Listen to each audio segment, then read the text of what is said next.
Il est tout juste 18h30 sur Aloula et c'est le journal. À la une de l'actualité ce soir.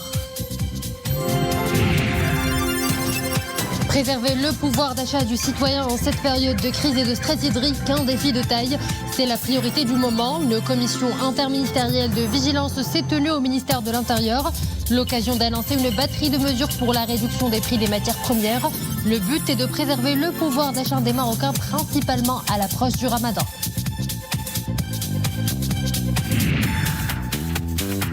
Le Parlement marocain vent debout contre les manœuvres hostiles du Parlement européen. Hier, les deux chambres du Parlement ont organisé une conférence débat et d'information pour démasquer les agissements opérés au sein de cette institution européenne pour porter atteinte à l'image du royaume à l'international. Ce soir, nous ferons un décryptage avec le professeur Moustapha Srimi, l'invité du journal.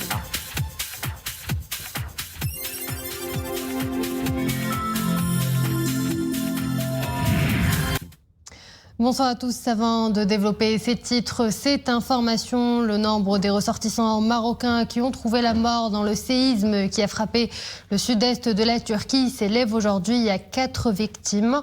C'est ce qu'a affirmé le ministre délégué chargé des relations avec le Parlement, porte-parole du gouvernement Moustapha Beytes. Et ce violent séisme qui a frappé de plein fouet lundi le sud-est de la Turquie et la Syrie a coûté la vie à plus de 17 500 personnes. Les équipes de secours internationales continuent d'affluer vers ces zones touchées pour participer aux opérations de sauvetage. Et puis il y a la solidarité internationale qui s'organise de plus en plus avec l'envoi des aides humanitaires aux deux pays pour tenter d'alléger les souffrances des personnes touchées par le tremblement de terre.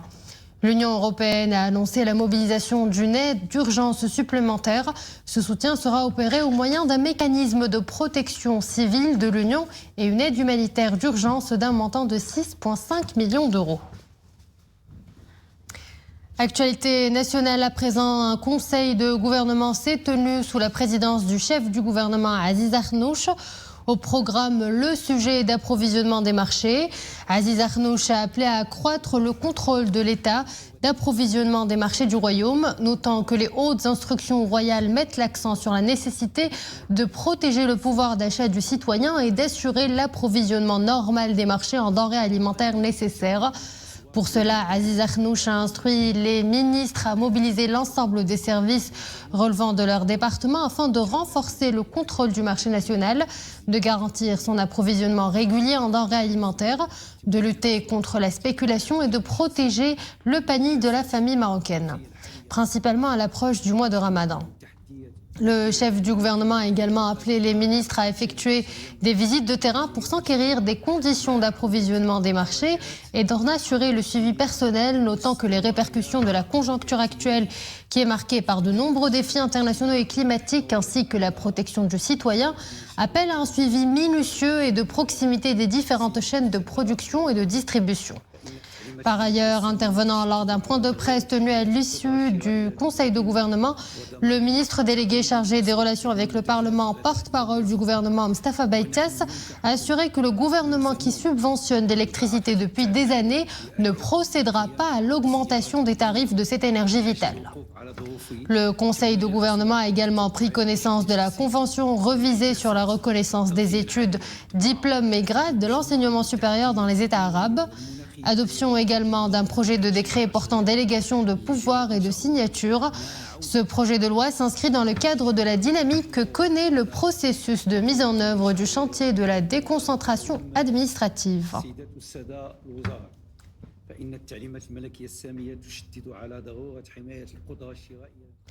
La préservation du pouvoir d'achat du citoyen est la priorité du moment. Une réunion de la commission interministérielle de vigilance s'est tenue au ministère de l'Intérieur. Au cours de cette réunion, une batterie de mesures a été annoncée pour la réduction des prix des matières premières afin de préserver le pouvoir d'achat des Marocains. Plus de détails avec Latifa Ben Halima et Boubkar Ben Ghbret. La réunion vise à examiner les causes de la récente hausse des prix de certains produits et à lutter contre la spéculation de ces produits de large consommation à travers la multiplication des actions de contrôle et l'application des lois en la matière. Il s'agit surtout de préserver le pouvoir d'achat des citoyens et de s'assurer de l'approvisionnement des marchés en produits alimentaires de première nécessité à l'approche du mois sacré de Ramadan. La hausse des prix de certains produits impute aux conditions climatiques défavorables qu'a connues notre pays, surtout pour ce qui est des légumes. Pour ce qui est de la hausse des viandes rouges, cela est dû à la sécheresse qui a fortement pénalisé les éleveurs. Tout cela va s'améliorer dans les prochaines semaines pour revenir à des prix raisonnables. Nous allons veiller à ce que les prix reviennent à leur niveau d'avant, notamment pour ceux qui concernent les tomates et les oignons. Pour ce qui est des viandes rouges, nous allons importer 200 000 veaux dans les prochains mois. 30 000 seront importés avant le mois de Ramadan pour faire face à cette situation.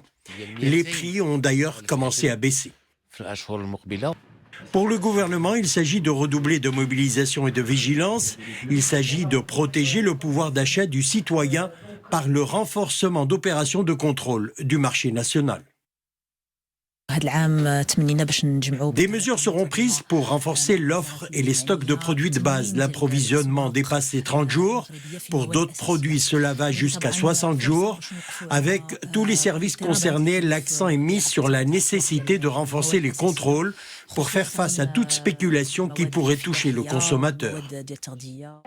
Les opérations de contrôle des prix et de la qualité des produits alimentaires dans les différents points de vente et de distribution se poursuivent à travers le Royaume. Les visites de terrain effectuées par les différentes commissions visent à lutter contre les pratiques illicites portant notamment sur la spéculation, le monopole et la vente des produits non conformes aux normes sanitaires requises.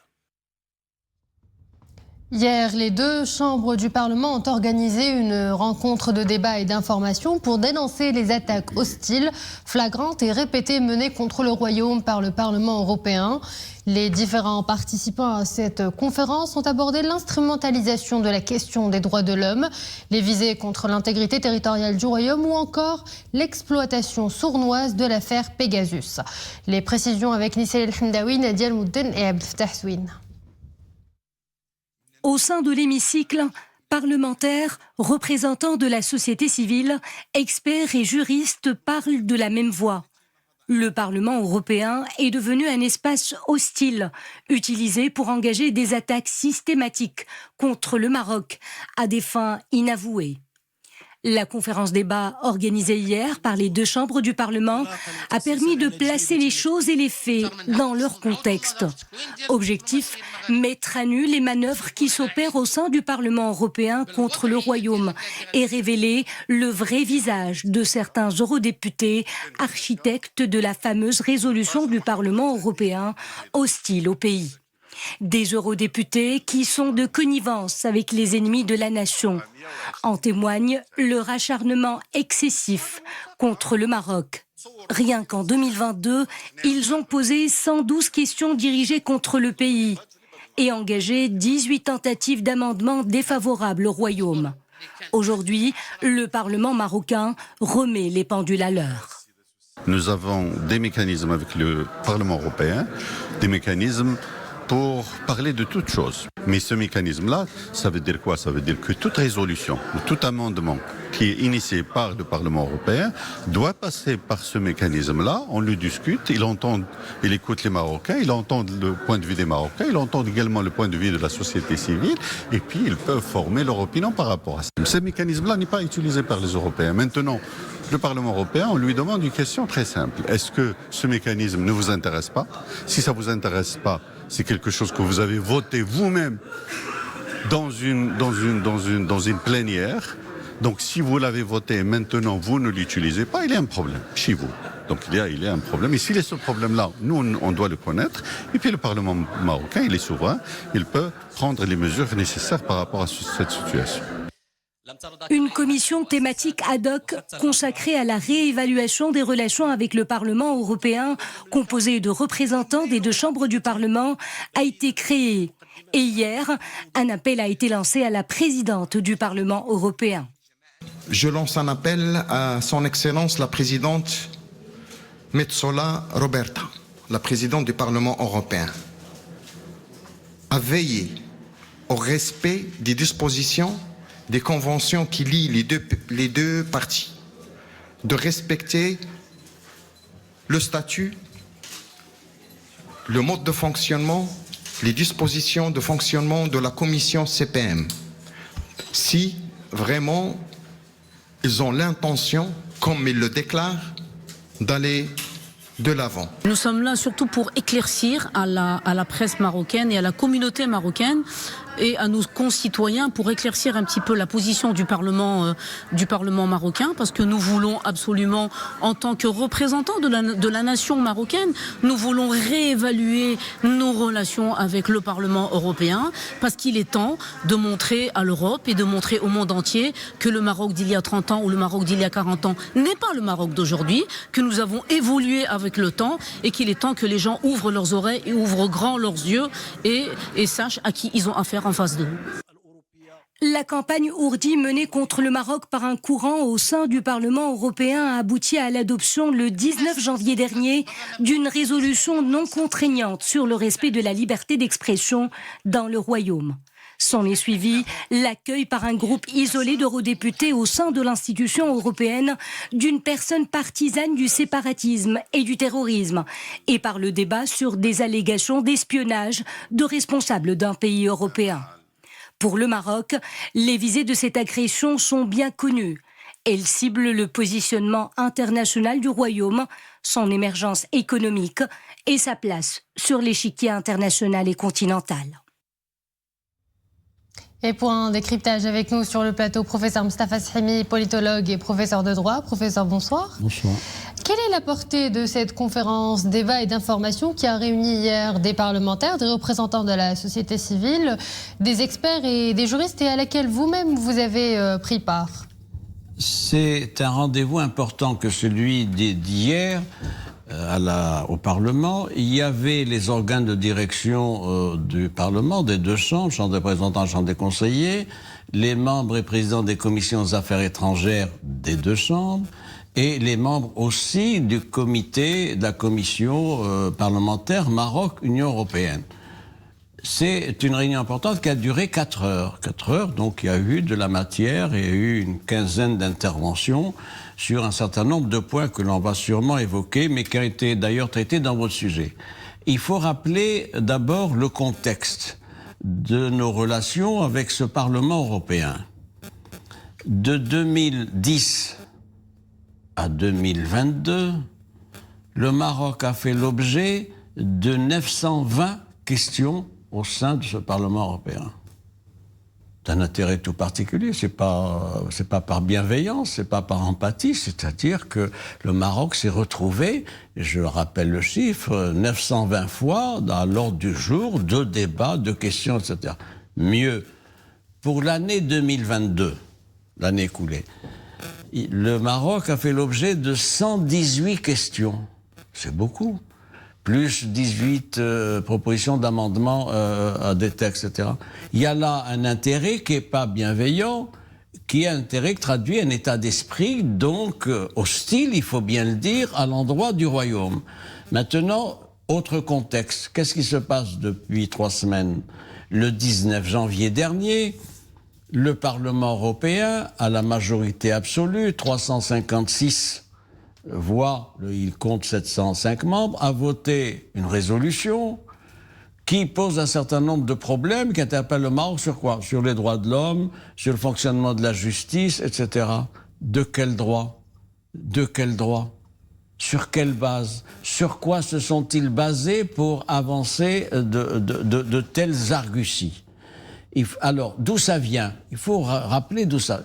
Ça vient de groupes hostiles au Maroc, chez certains libéraux, chez le Parti populaire, chez certains socialistes, l'extrême gauche et les écolos. Et donc, c'est cet amalgame-là qui a conduit à cette majorité. Ça a été préparé par qui et comment? Ça a été préparé par 4 eurodéputés, il faut le dire, seulement. Un député de l'ultra-gauche espagnol, 2 néerlandais et un grec. Et c'est eux, et ça a été préparé quand? Ça a été préparé 5 jours avant le vote du 19. Donc il y a là de la précipitation qu'il faut condamner. Autre chose, ça ne respecte pas les textes et les conventions de partenariat que nous avons avec le Parlement européen. Pourquoi? Il y a un comité mixte parlementaire, Maroc, Union européenne. La moindre des choses, c'était de transmettre des critiques, s'ils avaient des critiques ou des points de l'ordre du jour, à ce comité ad hoc, qui est un comité spécialisé. Ça n'a pas été le cas. Et c'est prévu par les textes constitutifs et le règlement intérieur de cette commission mixte Maroc. Donc il y a là bien une volonté, une mobilisation faite par certains réseaux, certains eurodéputés qui se sont prononcés à ce sujet. Deuxième élément factuel, nous sommes jeudi 9 février. Mardi, il y a 3 jours, le Parlement européen a organisé dans son ordre du jour, pendant 1 heure, l'audition de qui? De Sultan Akhaya, pour atteinte aux droits de l'homme et non-respect des libertés. C'est une vaste plaisanterie. Pourquoi? Parce qu'il n'y a pas d'atteinte. Cette dénommée Sultan Akhaya, qui est une séparatiste militante, elle ne fait pas l'objet de mesures particulières portant atteinte à ses libertés. Elle a un passeport marocain. Son passeport marocain a été renouvelé, ce qui lui a permis d'aller à Strasbourg mardi. Mieux encore, en 2021-2022, elle a voyagé 15 fois à l'étranger. Elle est allée où? Alger Tindouf. Pour faire quoi? Pour des opérations de maniement d'armes, des opérations d'endoctrinement. Et d'ailleurs, nous avons sa photo où elle est en treillis avec un kalachnikov. Ça n'est pas une militante des droits de l'homme, c'est un agent, il faut bien le dire, à la solde des milices armées du mouvement séparatiste. Et c'est ça qui doit être dit au Parlement européen. Deuxième élément factuel. Aujourd'hui, jeudi, a été entendu Aminatou Haïdar. Aminatou Haïdar, elle a une liberté de circulation. Mais c'est en même temps, nous le savons, c'est un agent à la solde d'Alger, du mouvement séparatiste, qui est là, qui n'a pour vocation, pour métier, pour mission, que de multiplier les actes d'hostilité à l'endroit du Maroc. Donc tout ça doit être dénoncé. Ça, c'est le premier point. Deuxième point, ce que nous demandons aux eurodéputés, qui sont dans le cadre de ce comité mixte Maroc-Union européenne, c'est de respecter les textes. Bien sûr que nous pouvons inscrire n'importe quelle question à l'ordre du jour de ce comité, mais il y a des procédures, il faut que ça soit inscrit à l'ordre du jour, il faut qu'ils se prononcent là-dessus, il faut qu'il y ait une procédure contradictoire, que nos parlementaires marocains puissent répondre, et qu'il y ait un débat, et au moins qu'ils aient les éléments d'information circonstanciés sur ce qui est prétendument reproché au Maroc. Et professeur, lors de cette conférence débat, il y a eu des nouvelles révélations sur les manœuvres opérées au sein du Parlement européen par certains eurodéputés. Que peut-on retenir de ces révélations pour nous aider à mieux saisir les soubassements des attaques méthodiques engagées par cette institution européenne contre le Royaume? Pegasus, c'est quoi? C'est un système, c'est un système, donc un logiciel qui a pour fonction d'espionner les conversations téléphoniques des uns et des autres. C'est un système d'une société israélienne qui a été mis au point en 2020. Qui a acheté ce logiciel? 28 pays, dont certains d'Amérique latine, dont certains du Moyen-Orient, dont, tenez-vous bien, 12 de l'Union européenne. C'est pas dit, ça. Premier point. Le Maroc n'a pas acheté et n'a pas utilisé Pegasus. C'est confirmé par qui? Par la société israélienne, qui a été entendue de manière sérieuse, etc., qui a dit non, le Maroc n'est pas client. Autre chose, on a essayé d'incriminer le Maroc pour l'écoute donc de l'Espagne, de la France, même du président Macron, de l'Algérie, etc. C'est faux. Ce sont des éléments qui ont été fournis par des agences internationales que nous connaissons, Amnesty International et autres, etc., et autres réseaux connus pour leur empathie à l'endroit du Maroc, comme chacun sait, qui ont travaillé sur des paramètres erronés. Et nous avons eu hier au Parlement des communications pointues, précises, validées internationalement sur le fait que les bases de calcul de ces associations étaient erronées, n'étaient pas crédibles, et que rien ne permettait d'établir, c'est un travail très pointu qui a été fait par des centaines de chercheurs et de spécialistes, rien ne permet d'établir la moindre incrimination du Maroc quant à l'utilisation de ce Pegasus. Voilà les choses qui doivent être dites. Et voilà les choses que les eurodéputés, si chaleureux à l'endroit du Maroc, comme chacun sait, ne prennent pas en considération. Donc c'est bien des opérations de déstabilisation politique, et c'est bien une cabale qui est enclenchée, qui se poursuit et qui va, vous allez le voir, certainement se poursuivre encore dans un prochain agenda. Et Monsieur Sahimi, une commission ad hoc représentant les deux chambres du Parlement chargée de réévaluer les relations avec le Parlement européen a été constituée. Ce genre de pression et cette mobilisation sont-elles suffisantes pour faire bouger les choses en faveur du Royaume ? Il va également falloir activer une diplomatie parallèle de manière plus offensive.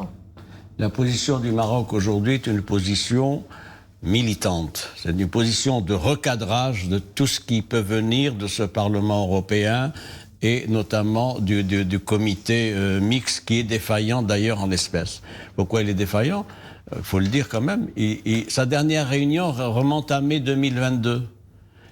Et nos responsables parlementaires, les élus, le président de la Chambre des représentants et les membres et le président du comité mixte ont multiplié les écrits pour demander donc à leurs collègues parlementaires membres de ce comité de se réunir. Il n'y a pas de retour. Donc qu'est-ce qu'ils veulent ? Donc qu'est-ce qu'on fait de ce comité ? C'est un comité qui, pour l'instant, donc est en stand-by, et ça, c'est la responsabilité des eurodéputés. Deuxième chose, le Maroc maintenant réagit, le Parlement réagit. Il y a eu la résolution du 19 janvier, vous le savez, on en a parlé. 4 jours après, les deux chambres réunies ont tenu une session spéciale avec une déclaration très ferme pour dénoncer ce qui avait été avancé, allégué dans la résolution du 19 janvier. Et pour finir avec ceci, tout ça nous conduit à observer, à demander la réévaluation de nos rapports avec avec le Parlement européen et son comité, etc., en attendant des mesures appropriées ultérieures. Donc nous sommes là dans une position de principe, une position de réaction, d'interpellation, et tout ça doit être dit. Alors qu'est-ce qui va se passer aujourd'hui ? La balle est du côté de la présidente du Parlement européen, Madame Metsola, l'eurodéputée maltaise Metsola, qui doit réagir. Est-ce qu'elle va avaliser ce qui se passe, ces pratiques-là, et comme on dit, regarder ailleurs ? Ou bien elle va prendre des mesures pour normaliser les relations entre le Parlement européen et le Parlement marocain sur des bases nouvelles.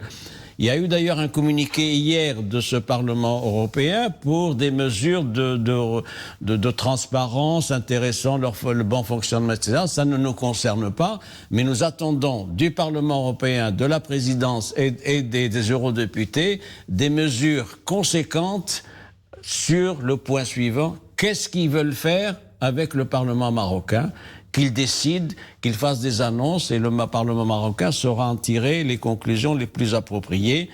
Et pour l'instant, tout ça nourrit un climat délétère qui ne conduit pas au réchauffement des relations entre les deux parlements, loin de là. Professeur Mostafa Sahimi, je vous remercie pour cet éclairage. Je rappelle que vous êtes professeur de droit et politologue. Merci à vous. Jetant à présent un coup d'œil aux couleurs du ciel, le temps froid se poursuit chez nous. Sur les reliefs, le sud-est et l'oriental, un temps assez froid avec gelée locale. De la pluie ou des averses parfois orageuses sont prévues sur les provinces du sud, le Souss, le Haut et Anti-Atlas et leurs régions voisines. Et des chutes de neige sur le Haut et l'Anti-Atlas. En cette période d'hiver et de baisse de température, nombreuses sont les personnes qui attrapent sévèrement la grippe saisonnière. La vague de froid amplifie parfois les symptômes ressentis. Les signes de cette infection diffèrent d'une personne à une autre et si certains consultent leur médecin traitant, d'autres optent pour l'automédication, une pratique qui n'est pas sans danger. Reportage à Bni Mellal avec Omar Jlaidi et Zakaria Mouqin-Billah. L'affluence est palpable au centre de santé Rarnhel, province de Bni Mellal. Si certains consultent pour divers problèmes de santé, beaucoup souffrent de symptômes de la grippe, fièvre, toux et autres courbatures. Fatima Zahra en a fait l'expérience ces derniers jours. J'ai des angines enflées et de la fièvre. Cela fait 4 jours que cela dure. Mon état a empiré aujourd'hui. Alors j'ai voulu consulter un médecin. Avec cette vague de froid, ma fille tousse beaucoup. Cela arrive par intermittence. Alors j'ai préféré venir consulter le médecin. À l'opposé, d'autres optent pour l'automédication au moindre souci de santé. Pour traiter la grippe, ils se procurent des médicaments sans aucun avis médical. Nous pouvons conseiller les patients en cas de début de rhume, mais pour certains cas, il est indispensable de consulter un médecin généraliste ou spécialiste et de présenter une ordonnance pour obtenir les médicaments. Je recommande aux personnes malades de ne pas commencer par des antibiotiques ou des corticoïdes, car il faut poser le bon diagnostic. Personnellement, je préfère consulter un spécialiste, car les médicaments que l'on se procure chez le pharmacien peuvent avoir des effets secondaires. Pour les spécialistes, poser le bon diagnostic est primordial. La vigilance est de rigueur afin de commencer le bon traitement et d'éviter toute complication en ces temps de grand froid. Sport toujours et cette fois-ci direction Rabat toujours où le Mondialito avec le Real de Madrid. Hier, le Real du Madrid qui a décroché son ticket pour la finale. Les Merengues ont éliminé hier les Égyptiens d'Al Ahly sur un score de 4-1. Et voilà, nous arrivons à la fin de cette édition. Merci à vous de l'avoir suivi. Excellente suite des programmes sur Al Oula.